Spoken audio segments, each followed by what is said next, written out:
And can it be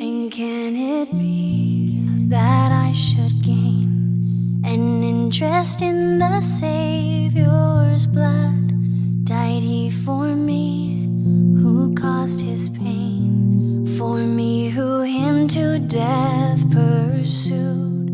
Amazing love, how can it be that thou, my God, shouldst die for me?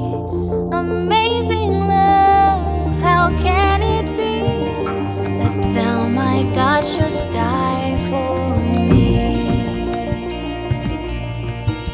The Gothic-style sanctuary in which you now sit was constructed during the Civil War, one of the bloodiest wars in American history.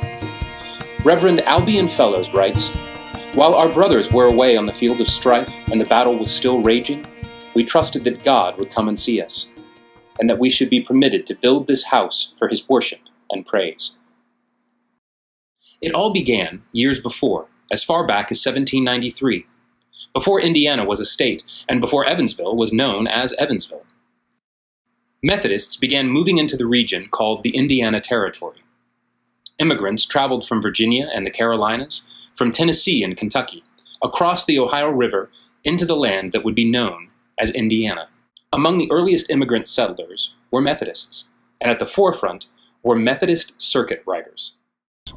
In those days, preaching had a different flavor. Circuit riders were a different breed. They were men who had what some call true grit.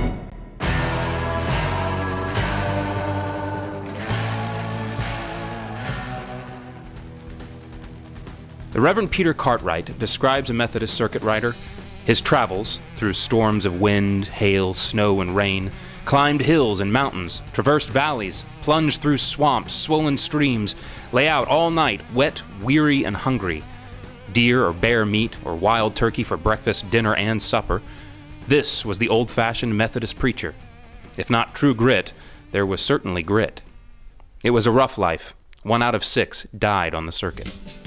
In 1811, the first official Methodist circuit that passed through Evansville was formed, the Patoka Circuit. The Methodist movement took root.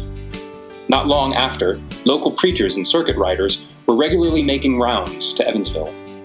In 1824, Reverend Robert Parrott moved to Evansville and formed the first Methodist Society. This society is considered the birth of Trinity's congregation. In 1839, the society had grown, and the Locust Street Church was consecrated. Membership grew, and it became clear they were in need of a larger building. So, trusting God and their mission, they set to work on Craig Hall and then this sanctuary.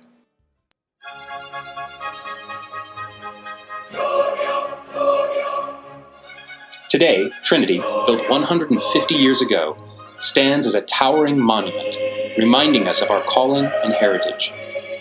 We share in the legacy of the early circuit riders and Methodists, a legacy of early Methodists making disciples of Christ for the transformation of the world.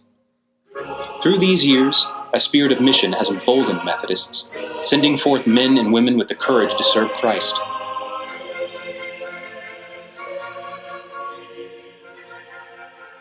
Trinity Methodists, we share a mission. Today, Trinity United Methodist Church is celebrating the sanctuary Sesquicentennial and our shared past. But this celebration is not about the past, but our future. May we catch a glimpse of the fire that spread early Methodism throughout Indiana, and may we know the adventure God has in store for the people called Methodists. Shouldst die for me. Amazing love, how can it be that thou, my God, shouldst die?